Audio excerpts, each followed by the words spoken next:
লোৱাৰ পাছত ইয়াতে আমি লাইটৰ পজিটিভটো আমি ইয়াতে কানেক্ট কৰিম।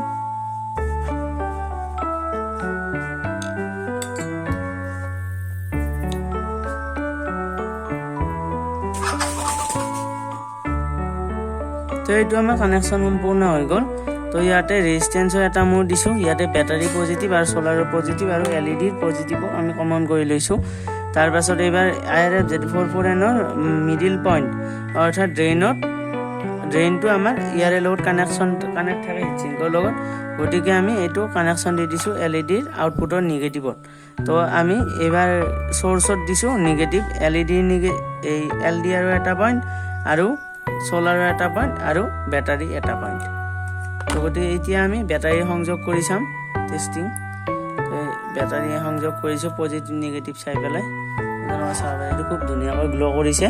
তো কাৰণ কিয় এইটো আমাৰ এইফালে হৈ আছে, তলমূৰা হৈ আছিল, তলফালে হৈ আছে, গতিকে এইটো গ্ল' কৰিছে।